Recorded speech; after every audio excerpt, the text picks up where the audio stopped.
Nos encontramos en el 10º Simposio sobre Patrimonio Cultural de nuestra bella ciudad de Mérida. Un aniversario que adorna el rostro de un pueblo de herencia única e invaluable. Una década compartiendo historias, anécdotas y descubrimientos del pasado. Un lugar de encuentro entre la historia y la cultura. De la mano de investigadores y especialistas, dedicados al estudio de las diversas facetas que conforman la identidad de nuestra ciudad. 10 años celebrando experiencias que agregan valor a nuestro presente, rescatando recuerdos que dan sabor a cada espacio, envolviéndonos en la riqueza del tiempo para dejar una huella en el corazón. Celebremos una vez más nuestra historia, regalo de aquellos que nos precedieron e hicieron posible el tesoro de lo que es ahora nuestro pueblo, nuestra comunidad. Bienvenidos al 10º Simposio sobre Patrimonio Cultural en Mérida. Una década cambiando la percepción del patrimonio. Estimada audiencia, muy buenas noches. Es un placer saludarles desde la Biblioteca del Centro Cultural José Martí en el Parque de las Américas. A nombre del Centro Universitario Interamericano, la Asociación Civil Ximbalcá AC y del Ayuntamiento de Mérida, quienes integran el comité organizador de este evento, les damos la más cordial bienvenida a este primer conversatorio interdisciplinar que se celebra en el marco del 10º Simposio sobre Patrimonio Cultural en Mérida, una década cambiando la percepción del patrimonio.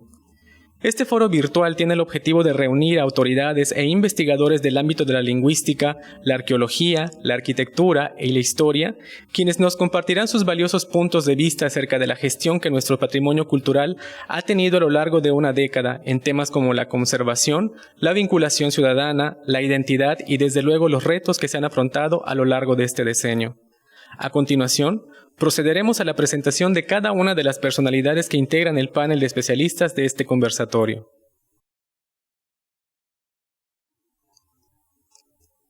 Nuestro primer panelista es licenciado en Derecho por la Facultad de Derecho Alberto Trueba Urbina de la Universidad Autónoma de Campeche, maestro en Derecho Procesal, Constitucional y Amparo por la Facultad de Derecho de la Universidad Autónoma de Yucatán.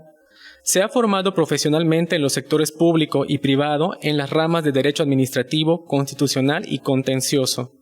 Ingresó al Instituto Nacional de Antropología e Historia en el estado de Campeche en el año 2012.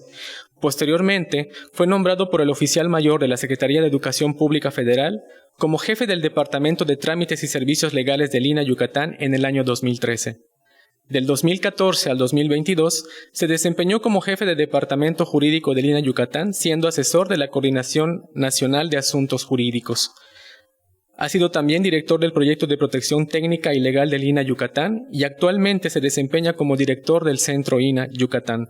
Damos la más cordial bienvenida al licenciado José Arturo Chap Cárdenas.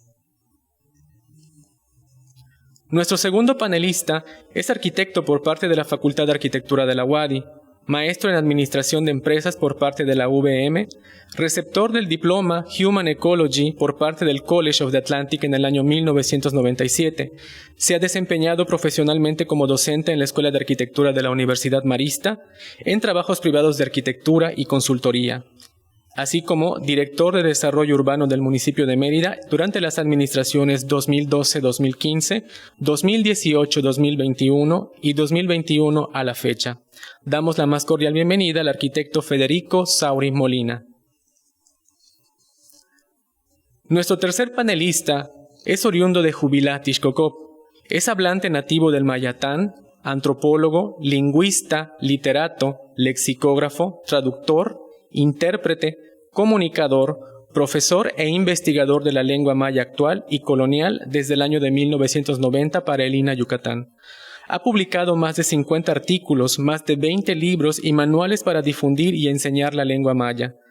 Es coordinador de las normas de escritura para la lengua maya en el INALI desde el año 2014, así como del Catálogo de Lenguas Indígenas Nacionales, según el Diario Oficial de la Federación en 2008. Damos la más cordial bienvenida al maestro Fidencio Briceño Chel. Nuestro cuarto panelista es maestro en Ciencias Antropológicas por la UADY, integrante de la Sociedad Mexicana de Historia Eclesiástica, así como investigador y curador de la Secretaría de la Cultura y las Artes del Gobierno del Estado de Yucatán. Sus líneas de investigación giran en torno a la historia de la Iglesia y las expresiones artísticas en Yucatán durante el periodo virreinal. Entre sus publicaciones se encuentran Carrera, Ascenso y Movilidad de los miembros del Cabildo Eclesiástico de Yucatán durante los siglos XVI y XVII. Artículo publicado en el libro Poder y Privilegio, Cabildos Eclesiásticos de las Nuevas Españas durante el siglo XVI al XIX en el año 2016. También se encuentran Entre las fronteras del Virreinato, Durango y Yucatán, publicado en los cuadernos Musicat número 7 en el año 2016. Damos la más cordial bienvenida al maestro Ángel Hermilo Gutiérrez Romero. Para moderar este evento vamos a recibir la presencia de la comunicóloga y maestra en etnografía y educación intercultural Wendy Esther Sabido Kawich. Bienvenidos.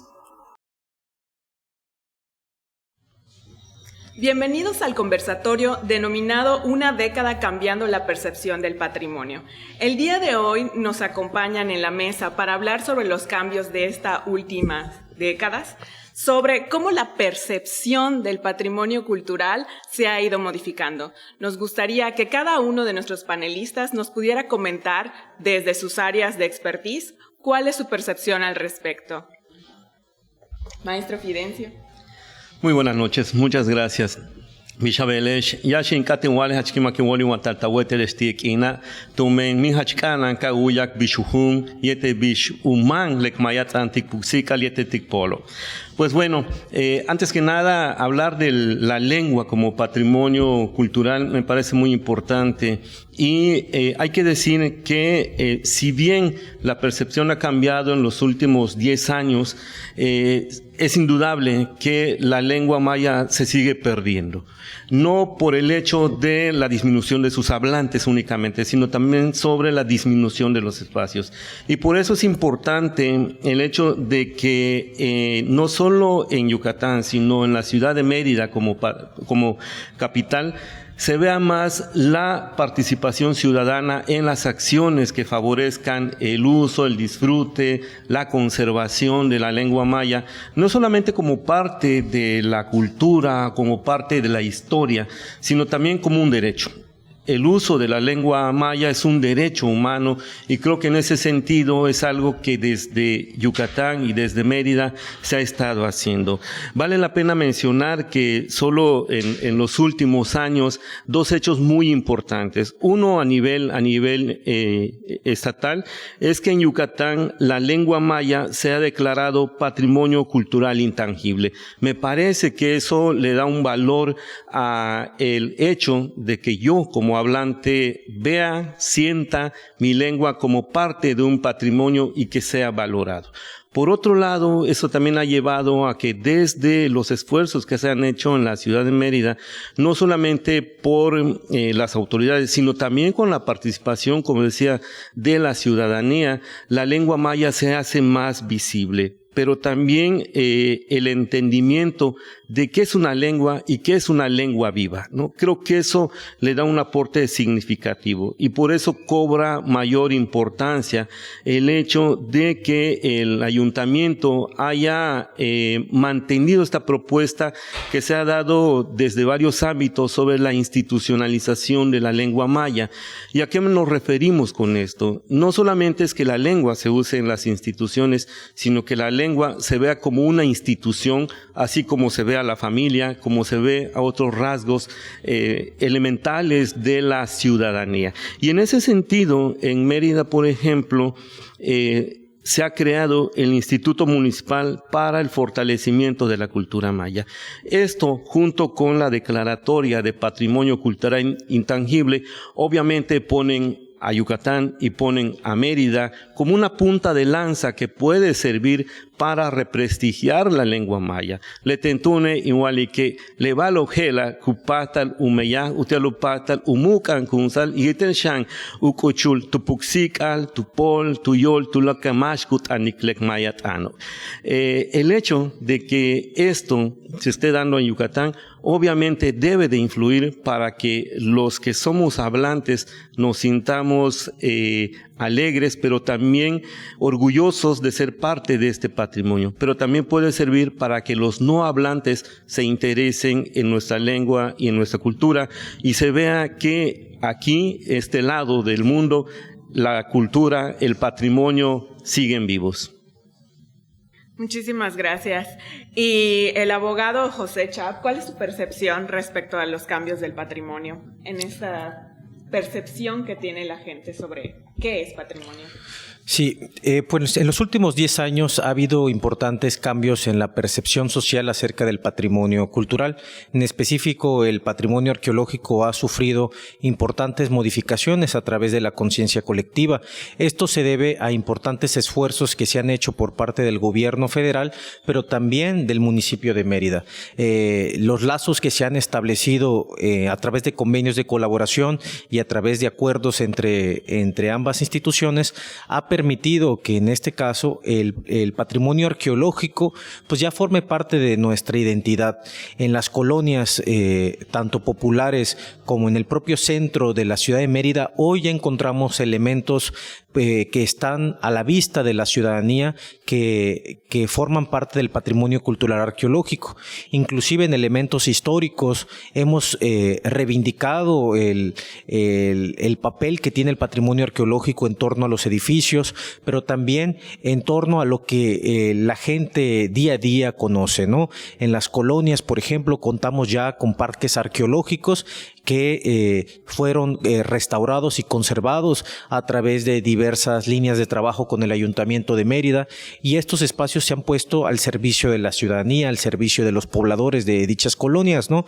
Eso evidentemente le da un papel en el cual la gente pues se da cuenta de que las zonas arqueológicas no solo se encuentran al exterior de la zona metropolitana, sino también los podemos encontrar en el interior de la propia demarcación del municipio de Mérida, como son los propios parques, ¿no?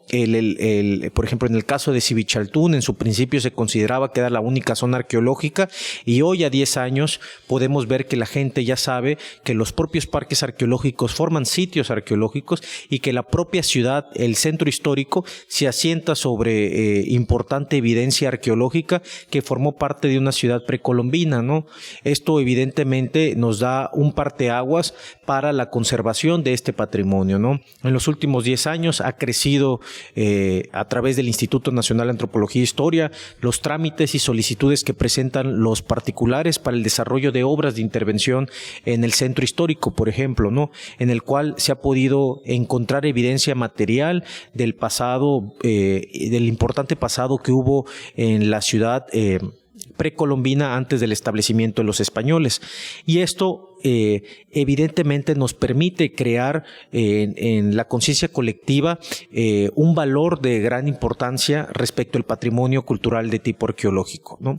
Y evidentemente los esfuerzos que se han realizado en conjunto nos hablan de esa necesidad de continuar trabajando a favor del patrimonio cultural desde la trinchera de diversas instituciones.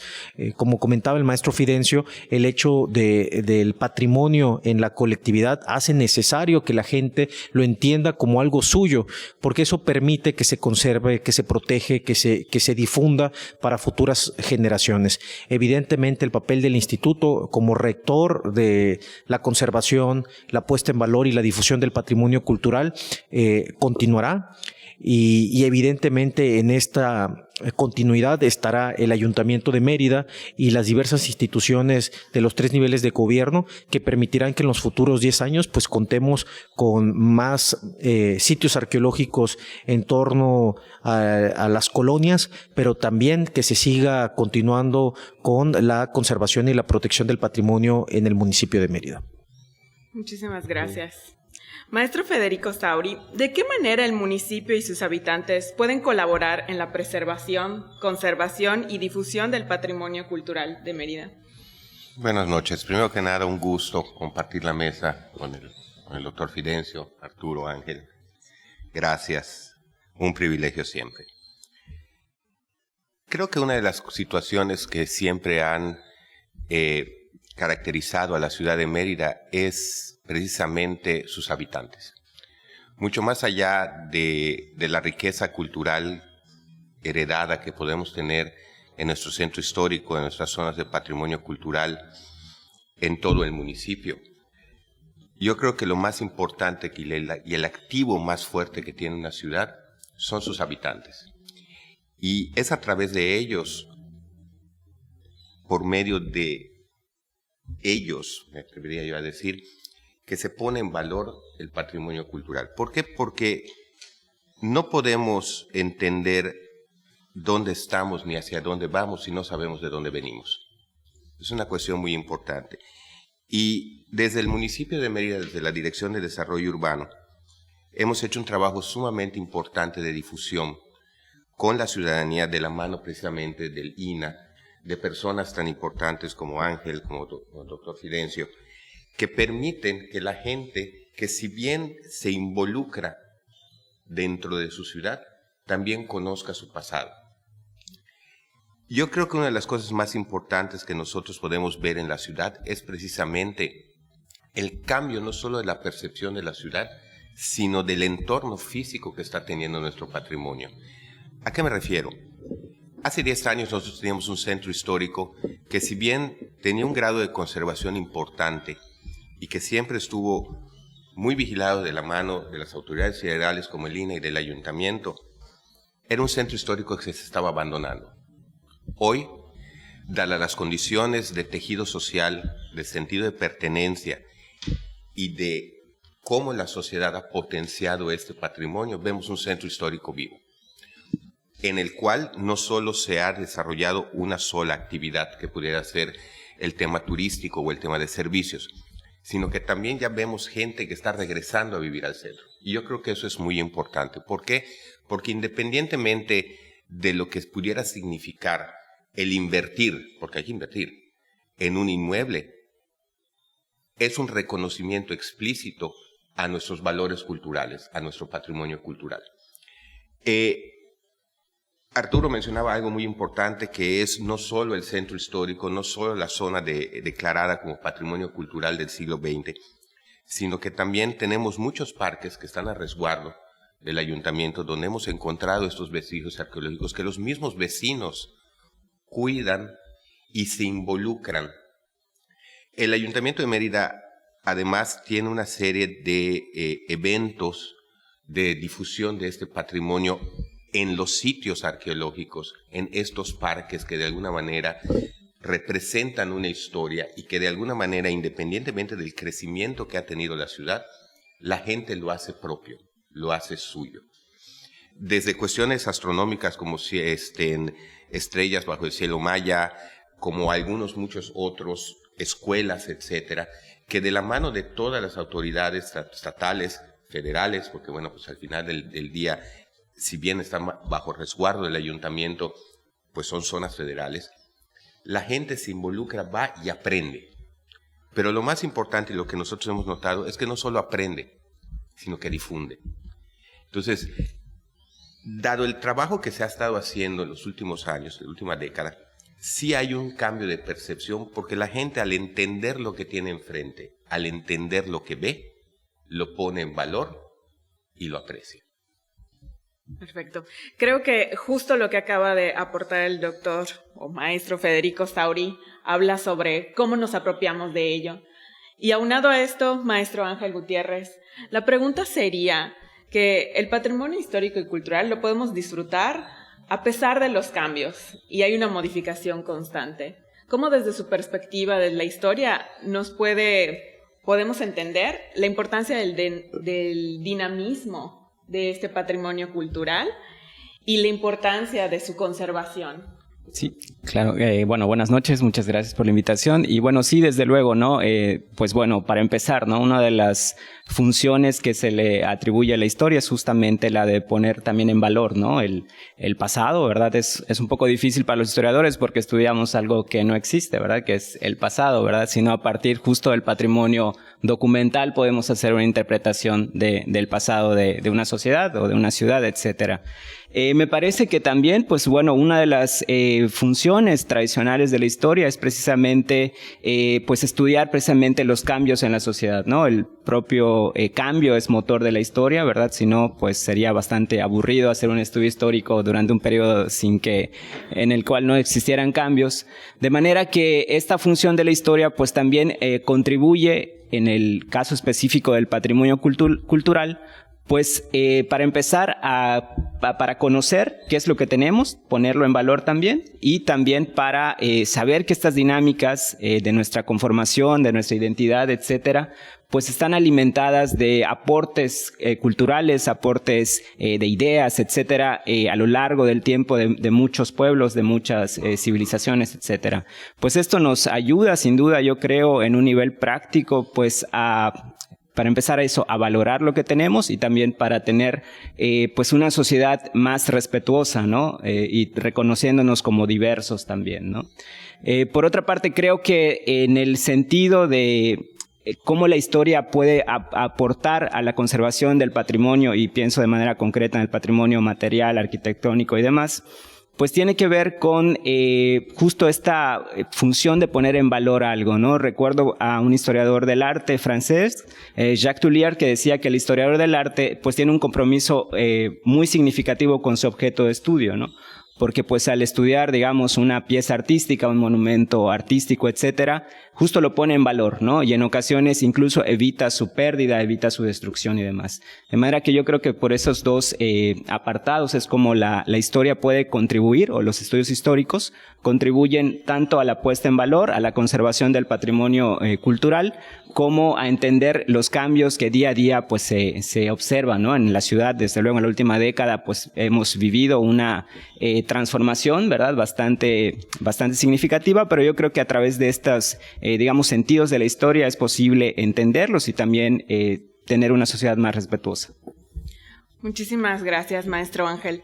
Bueno, creo que cada uno de nosotros podemos reflexionar respecto a cómo el patrimonio cultural se puede vincular desde la lingüística, la arquitectura, la arqueología y la historia, y tomarlo como algo propio, porque es parte de nuestra memoria y construye nuestra identidad dentro del municipio, y también cómo nosotros formamos parte de este enriquecimiento y su difusión. Dicho esto, me gustaría continuar las preguntas con el doctor Fidencio Briceño, y me gustaría apuntalar específicamente cuáles han sido las estrategias o medios para fortalecer la identidad del patrimonio de la ciudad de Mérida.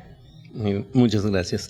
Bueno, hablar de la identidad obviamente hay que verlo como algo dinámico, ¿no? No podemos hablar de una identidad única, aunque hablamos mucho de la identidad del yucateco, pero hoy por hoy creo que son varias las maneras en las que nos podríamos identificar como yucatecos. Y dentro de la misma ciudad de Mérida, que es pues hoy por hoy un centro donde irradian muchas culturas, muchas lenguas, verlo desde el punto de vista lingüístico me parece que ha sido importante la labor que se ha estado haciendo desde los tres órdenes de gobierno, pero también desde instituciones como la que represento, ¿no? El INA. El Centro INA Yucatán ha creado la sección de lingüística. No hay ninguna otra en el INA en los 32 estados.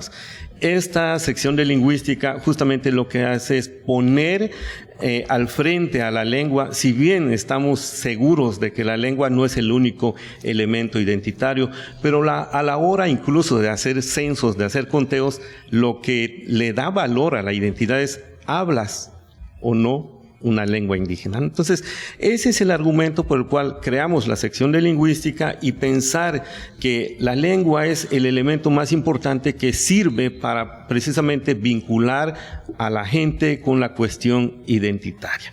En ese sentido, tenemos que decir que en los últimos años se ha fortalecido la labor que desde el INA llevamos a cabo junto con las universidades, con el propio Ayuntamiento de Mérida y también con los y las hablantes que ahora se convierten en escritores, escritoras, y a través de este mecanismo la literatura es sin duda el elemento que ha represtigiado la lengua maya.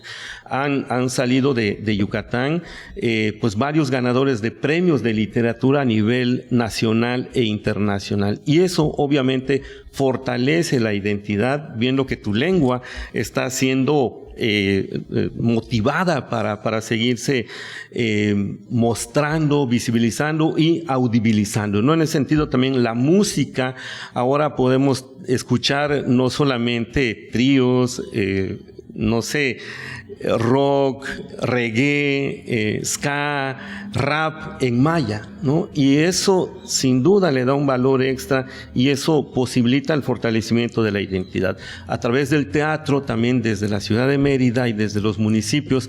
Y ahí es un poco lo que vemos también desde el punto de vista de la migración, cómo la gente va y viene. Algunos somos meridanos de lunes a viernes y el fin de semana nos regresamos a nuestros pueblos, más y no. Y entonces llevamos y traemos esas identidades y esos roles que nos toca en nuestras comunidades y luego en la ciudad de Mérida. Sin duda, los medios masivos de comunicación también han sido un parteaguas. El hecho de la llegada de la jornada maya a Mérida inicialmente y luego desde Mérida proyectarse a los municipios de Mérida y luego a los estados vecinos, obviamente le da una fortaleza a la identidad maya a través del uso de la lengua en un medio tan importante como este.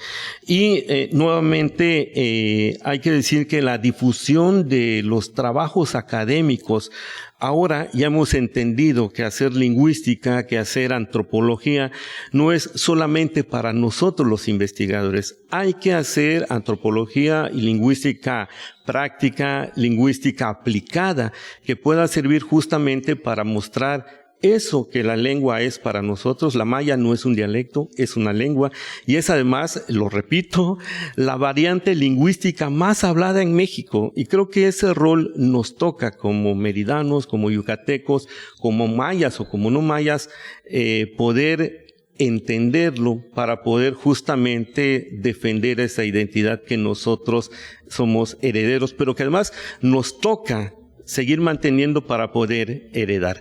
Creo que eso es parte de lo que estas dinámicas que tenemos desde la ciudad de Mérida se ha podido gestar en los últimos 10 años. Perfecto. Muchísimas gracias, doctor Fidencio. Abogado José Chap, vinculando lo que acaba de decir el doctor Fidencio respecto a la representatividad de la identidad y su proyección con el exterior, ¿cuáles serían los retos de vincular el fortalecimiento del patrimonio cultural de Mérida en relación con el creciente turismo local, nacional, internacional? Bueno, derivado de diversos proyectos de infraestructura, ¿no?, es cuando a veces la cultura pudiera sufrir algunas amenazas. La manera en el que en la trinchera del Instituto Nacional de Antropología e Historia, dependiente del propio gobierno federal, ha impulsado diversas estrategias que vengan a fortalecer lo que en primera instancia es dentro de nuestra competencia, que es el patrimonio cultural tangible, ¿no? Sin embargo, la propia ley federal sobre monumentos y zonas arqueológicos, artísticos e históricos también contempla que este patrimonio, en este caso material, tiene que estar al alcance de la ciudadanía y de la sociedad actual. Eso es un valor para nosotros sumamente importante. Actualmente, siguiendo esos 10 años de trabajo coordinado que se ha realizado para fortalecer el patrimonio cultural, en este caso de Mérida, pero también del Estado, es que hoy ya contamos con el programa de mejoramiento de zonas arqueológicas Promesa. Es una estrategia que nosotros la consideramos como muy oportuna, puesto desde el 94 no existía un proyecto de la magnitud de lo que hoy es el Promesa, que busca impulsar y mejorar la infraestructura de las zonas arqueológicas, pero también resolver problemas coyunturales que a lo largo de los años han crecido, ¿no? El papel de las comunidades en torno al patrimonio cultural hoy permite que dentro de la infraestructura que se va a desarrollar ya contemos con espacios para las comunidades. Anteriormente, hay que decirlo, la política de Estado era que las comunidades permanecieran fuera de en este caso, de las zonas arqueológicas, pero también de los propios centros históricos. Hoy, obviamente, el gobierno de México ha impulsado el sentido de apropiación del patrimonio como un elemento fundamental para poder continuar realizando acciones a favor de la conservación del patrimonio cultural, con el objeto de permear en la sociedad, en la comunidad, en los ejidos, en los grupos colectivos que se desarrollan en torno a donde exista patrimonio cultural, ¿no? Por ello es que en este caso estamos reivindicando el papel de las comunidades en torno al patrimonio, y yo creo que es un momento histórico en el cual las comunidades ya no tienen que pensar en colocar un changarrito en la calle, en la carretera, o infraestructura muy precaria en torno a un sitio patrimonial, sino hoy ya el gobierno tiene la capacidad de darles el espacio idóneo para que estos micros y pequeños productores, artesanos, ¿no?, puedan desde ahí poder desarrollar actividades que al final tengan un desarrollo económico y social que al final regrese a la propia comunidad.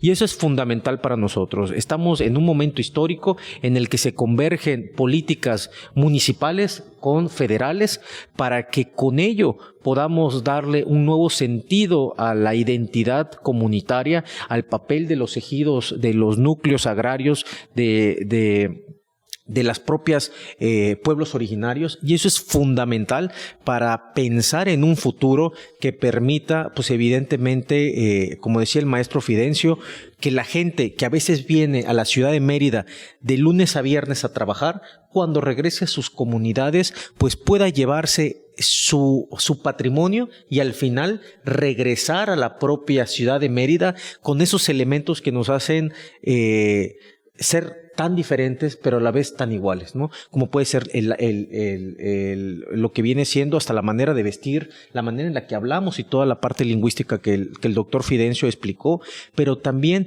estas tradiciones, costumbres y pensamientos en torno al patrimonio cultural. Eso es fundamental para nosotros fortalecer, y evidentemente estamos en la coyuntura donde convergen las políticas municipales con las del propio gobierno federal, y eso permitirá que en el futuro evidentemente continuemos trabajando a favor del patrimonio y creando y mejorando las condiciones de nuestras comunidades en torno a esto.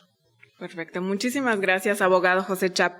Maestro Federico Sauri, hablando sobre este vínculo entre diferentes gobiernos, ¿cómo cada uno de nuestros espacios se reapropia con la memoria de los diferentes parques del municipio? ¿Cómo cada uno se ha revitalizado a partir de estos últimos 10 años y a través de qué estrategias se vuelven parte de nuestra memoria cotidiana? Sí, el centro histórico, las zonas de patrimonio, las zonas arqueológicas tienen que ser lugares vivos, respetando precisamente la historia, la memoria, en el caso de que sean lugares físicos edificados, mucho más los intangibles, como comentaba el doctor Fidencio, ¿no? Yo creo que la primera estrategia es tener los elementos de colaboración entre las instituciones. El Ayuntamiento de Mérida tiene un convenio marco con el INAH, trabajamos muy de la mano en muchas estrategias en cuanto a la conservación, vigilancia y puesta en valor del patrimonio. Quiero comentar que somos el único municipio a nivel nacional que tiene un área de arqueología. Precisamente esa colaboración que tenemos con el INAH nos permite, además, tener personal especializado que coadyuva con el INAH cuando se tiene que realizar algún trabajo o alguna intervención en alguna zona en la cual se pueda encontrar este tipo de vestigios, ¿no? Y lo mismo sucede a través de la Subdirección de Patrimonio con el Centro Histórico y con la declaratoria de 2007 que tiene el municipio de las zonas de patrimonio cultural municipal. Yo creo que una de las cosas más importantes es, ante todo, la certidumbre jurídica. El poder saber qué tenemos, dónde lo tenemos y hacia dónde queremos ir. Es muy importante. Yo siempre he creído en que las zonas tienen que ser zonas vivas. El licenciado Arturo comentaba hace un rato que es muy importante no solo poner en valor, sino que este mismo patrimonio sea un detonante de muchas otras cosas que, además de dar un beneficio particular a los artesanos, a las gentes de las comunidades, también y ponga en valor el patrimonio. Comentaba Ángel hace un rato algo muy importante. Decía, la historia, nos toca estudiar lo que ya no existe. El pasado, ¿no? Pero sin embargo, esa historia tiene un testigo y sigue estando vivo y se transforma. La ciudad es dinámica, la ciudad cambia. Y en estos 10 años hemos visto cómo ha cambiado. Los grandes retos que nosotros tenemos y las áreas de oportunidad son precisamente tener aquellos elementos que permitan que la ciudad siga creciendo, pero que las zonas de patrimonio se sigan poniendo en valor. Independientemente del fenómeno del centro histórico, por cuestiones de seguridad, por cuestiones de gobernanza, nuestro alcalde siempre dice, tanta sociedad como sea posible y solo el gobierno que sea necesario, ¿no? Para nosotros es ser ese amalgama entre la autoridad y la sociedad para poner en valor este patrimonio. Hemos hecho varios eventos en los cuales, independientemente de la difusión, nos hemos dado cuenta que estos comités vecinales, esta gente que se organiza y que de alguna manera el Ayuntamiento de Mérida sirve como una guía, son precisamente aquellos que no solo difunden, como comentaba ya hace un rato, y ponen en valor, sino que también vigilan su patrimonio. También tenemos estrategias muy claras en el que, si bien hay que conservar los edificios, hay que ponerlos en valor, también hay que permitir que la ciudad siga creciendo. Y es a través de la Subdirección de Patrimonio Cultural donde nosotros podemos dar esa certidumbre jurídica a aquellas personas que son dueñas de algún inmueble y que de alguna manera, por así convenir a sus intereses, necesitan transformarlo. Tenemos perfectamente catalogados todos los edificios, independientemente de los que están dentro de la competencia federal, los que están dentro de la competencia municipal, y tenemos un área que da ese servicio de apoyo para poder intervenir estos inmuebles. Y eso de alguna manera nos lleva a tomar el patrimonio desde un punto de vista más allá de su valor escultórico, si me permiten la expresión, sino que además se viva. Todas las artes son válidas, las esculturas son maravillosas, pero pues yo creo que en muchas ciudades del mundo podemos ver que no es lo mismo ver una escultura en un museo que en una plaza pública, que en un espacio donde se reúne la gente. Y eso es principalmente lo que nosotros buscamos, que nuestros espacios que poseen algún elemento de patrimonio sean espacios que se puedan usar por la gente. Perfecto. Muchísimas gracias, maestro Federico Sauri. Y una última pregunta para cada uno de nuestros ponentes, del maestro Ángel Gutiérrez. Si justo el maestro Federico acaba de mencionar sobre la importancia que tienen los museos y las obras en relación a la memoria histórica, ¿cuál sería el valor museográfico o cómo en estos últimos 10 años se ha replanteado el visitar un museo y la importancia que tiene para preservar la historia, pero también para aprender a continuarla? Porque en los últimos 10 años se han desarrollado y se han actualizado museos, no solo en las presentaciones de la historia, sino en presentaciones culturales, en presentaciones de arte y en presentaciones que manifiestan la forma en la que se usa o se vive la cultura, en la que se habita la cultura. Dicho eso, en los museos, ¿cuál es su valor? Bueno, sí, no, definitivamente, ¿no?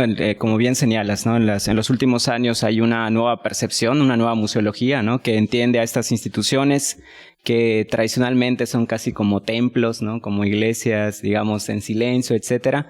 Dependiendo igual de la vocación, ¿no? Hay museos de arte, museos arqueológicos, museos etnográficos, históricos y demás. Pero sí, como mencionas, en la última década se ha observado pues esta apertura de los espacios, que coincido con lo que se ha dicho en esta mesa, ¿no? Como espacios de apropiación, ¿no? Espacios que se sientan como más personales, también más íntimos. Y sin duda creo que esta sigue siendo una de las funciones principales del museo, ¿no? Desde luego, dependiendo de también la instancia que corresponda a la instancia de gobierno o si es iniciativa privada y demás, pues persigue ciertas finalidades, ¿no? En el ámbito, digamos, público, sin duda el museo sigue teniendo esa importante labor de difusión, ¿no? De divulgación de nuestro pasado arqueológico, de nuestro pasado histórico, etcétera. Y también, pues, de disfrute y de goce estético, ¿no? Si nos referimos a un museo de arte, ¿no? Pero creo que también se enfrenta a estos retos, ¿no? Estos retos de seguir siendo un espacio atractivo, ¿no? Un espacio que se piense no solamente en el cual se va a aprender algo, ¿verdad? Sino en el cual se va también a disfrutar, a pasar un rato agradable, quizá de manera familiar o de manera individual. Pero bueno, son estos retos a los cuales se sigue enfrentando el museo, ¿no?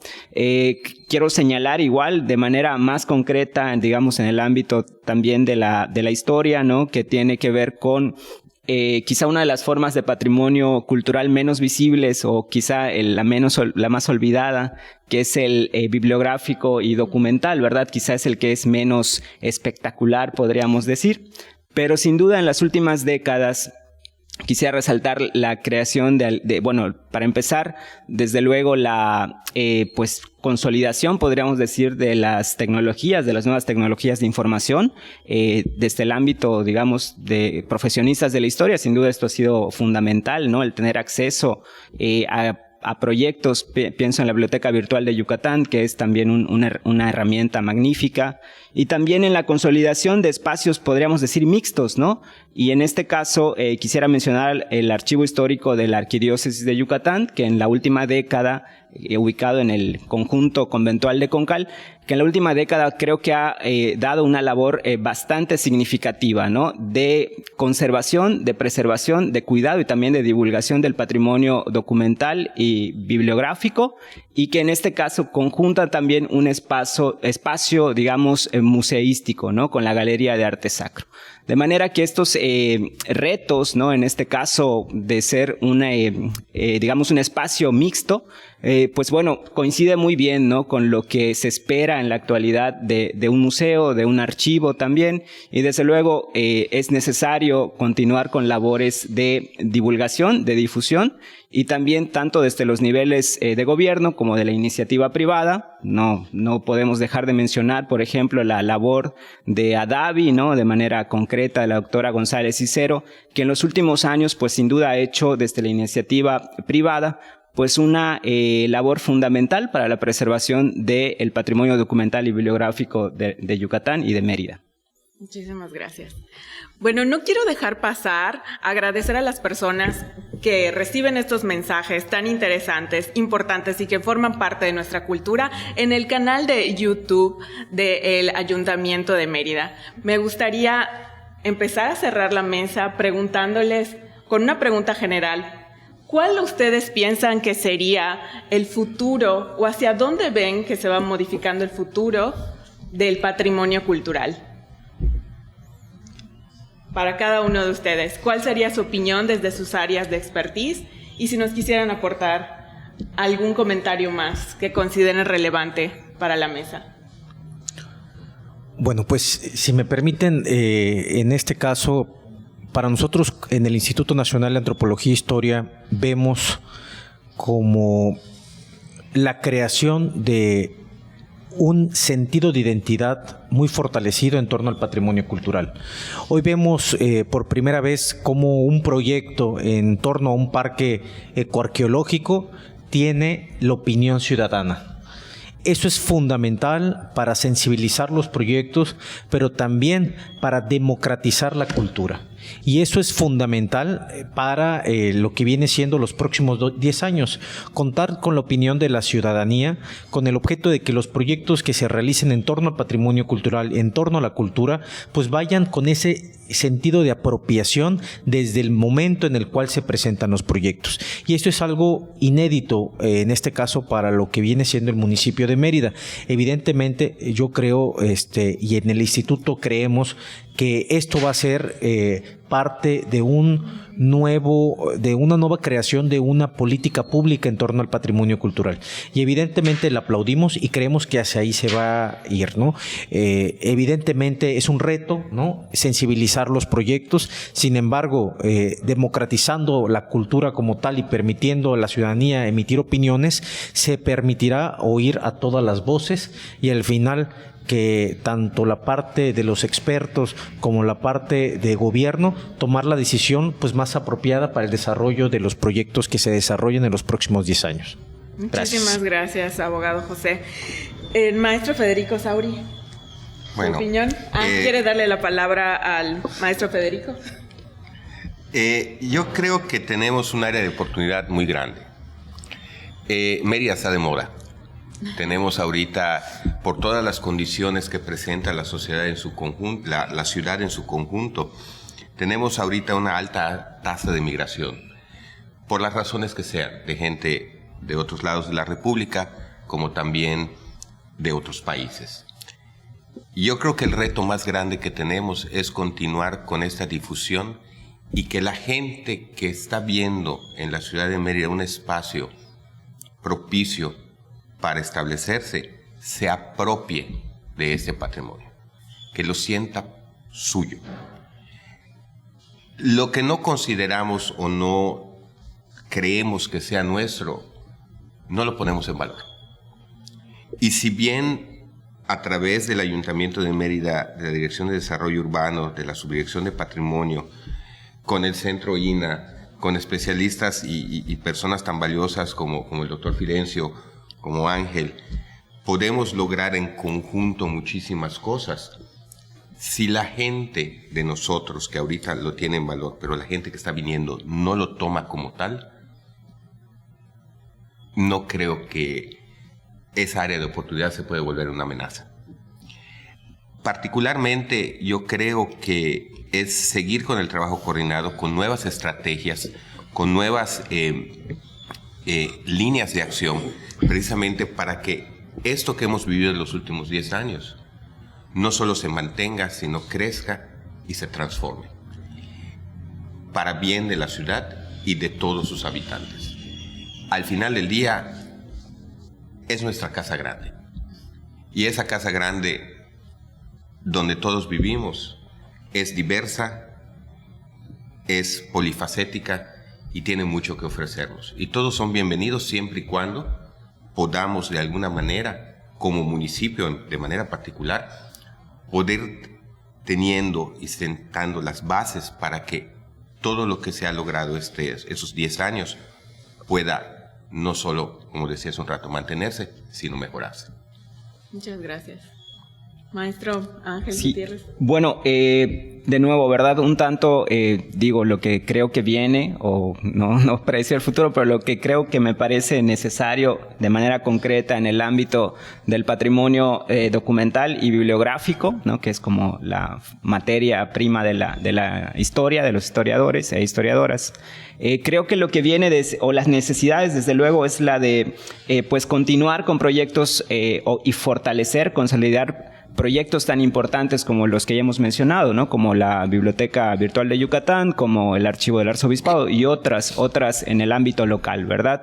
Esto implica, desde luego, pues la suma de voluntades, tanto gubernamentales como de la sociedad civil y otras instituciones, ¿no? Para pues poder conservar estas plataformas, estos acervos.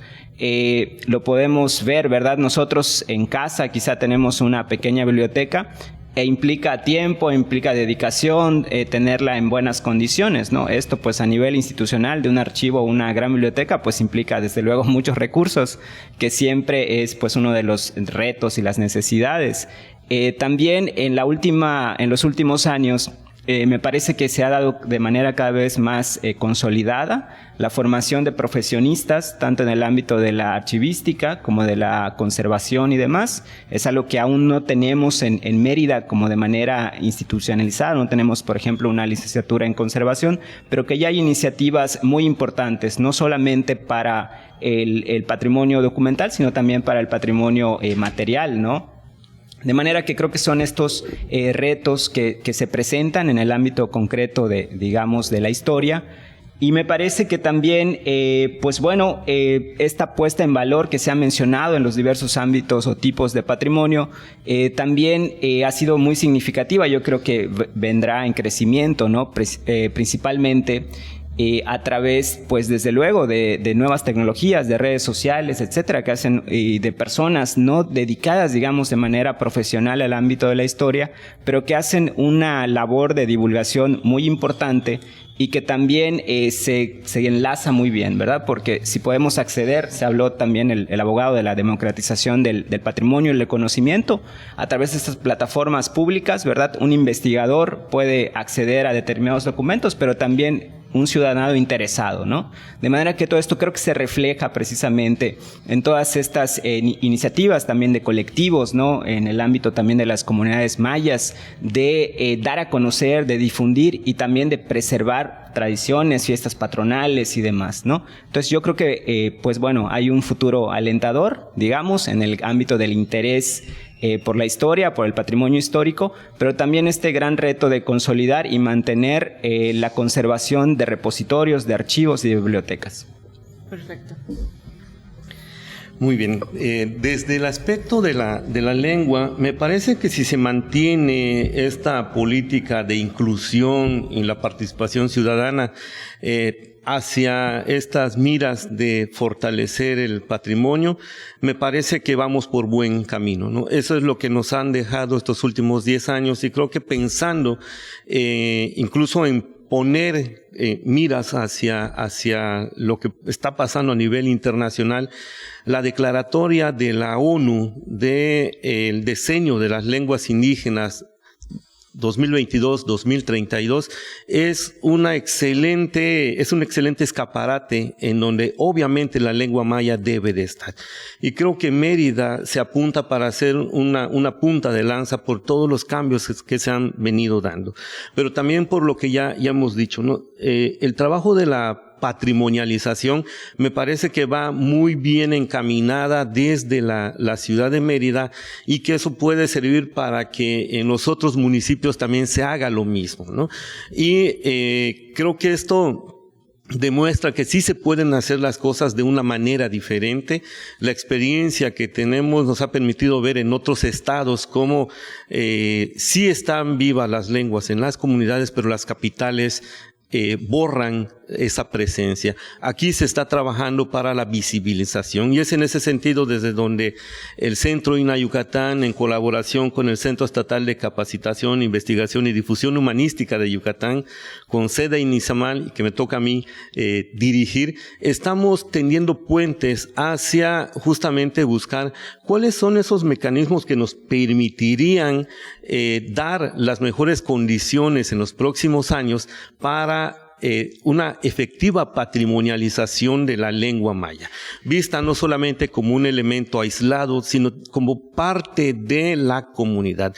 Creo que por ahí es donde se tiene que apuntalar muy fuerte y en donde hechos que desde la academia yo he propuesto con el término de refuncionalización, cabe muy bien en lo que se está haciendo desde Yucatán y desde Mérida, como la lengua maya que en las comunidades se habla, en Mérida se escribe y se pone a la vanguardia con elementos importantes que ya han dicho mis compañeros, ¿no? Cómo museografiar un elemento que no es tangible.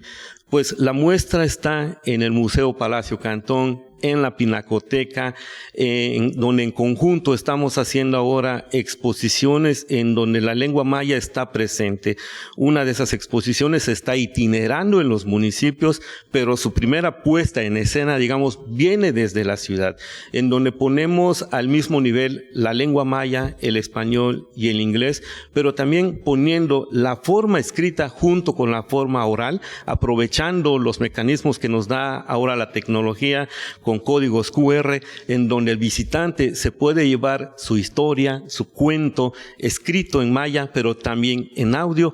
Eso pone a la vanguardia a la lengua y esos son justo lo que nos ha enseñado este trabajo colaborativo entre la academia, entre los que saben museografiar, entre los que saben mostrar al público eso que estamos haciendo, pero también sobre todo con la participación de las y los hablantes. En ese sentido, me parece que justo lo que estamos haciendo aquí es a casi 20 años de la Ley General de Derechos Lingüísticos, haciendo uso de este derecho que nosotros tenemos y poniéndolo al alcance también de esos que no conocen la lengua, pero que también tienen el derecho de aprenderla, de enseñarla y de mantenerla. Y es ahí donde me parece que el futuro justamente es que no solamente se oiga, sino también se escriba y se pueda mantener para el futuro en todas las maneras en las que podamos hacerlo, pero también haciendo el ejercicio de nuestra lengua. Letentune, Kimpayalt Antikesh, Tialupatal, Anikesh, Atziptikesh, Akayikesh, Akaitikesh, Utialupatal, Uyubal, Utial Shanuyilale, Mayat Ane, Uchikul Kushano, Nivolaltesh. Muchísimas gracias. Para cerrar la mesa, quisiera agradecer a cada uno de nuestros especialistas por sus comentarios vertidos. Espero que para nuestra audiencia haya sido de su agrado y esta conversación haya ayudado a clarificar, enriquecer y conocer un poco más qué implica el patrimonio cultural y cómo cada uno de nosotros formamos parte de él y lo enriquecemos cada vez con nuestras actividades en la vida cotidiana y en cada uno de nuestros espacios. Muchísimas gracias por su atención. Han transcurrido 10 años desde que iniciamos con la organización de este evento, en un foro en el que han transcurrido y pasado personalidades que han recorrido gran parte de lo que es el trabajo patrimonial en nuestra ciudad de Mérida. Sin embargo, mucho de este trabajo no podría ser posible gracias al comité organizador de este evento. Y en ese tenor, en esta ocasión queremos hacer un reconocimiento a una persona que ha estado siempre apoyándonos en la organización del mismo. Me refiero a la maestra Laura Sáenz Cetina, a quien entregamos un reconocimiento por parte del arquitecto Federico Sauri Molina, director de Desarrollo Urbano.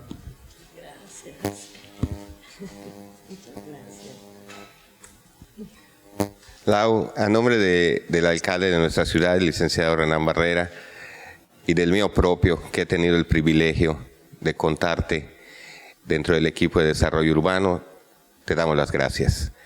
Creo que esto es un trabajo que has venido realizando con muchas otras personas y que de alguna manera ha puesto en muy alto lugar a la dirección, al ayuntamiento, pero sobre todo a nuestro patrimonio. Muchas felicidades y ante todo, muchas gracias. Gracias por la confianza. Gracias por la confianza, Federico, en estos 10 años. O sea, esto empezó como un sueño, en una cafetería, en un papelito, dibujamos un bosquejo y pues a 10 años efectivamente han sido grandes experiencias, he conocido mucha gente y la verdad creo que bastante agradecida igual con el equipo de la subdirección, que si fuera por ellos tampoco lo hubiéramos logrado. Muchas gracias a todos. Buenas noches.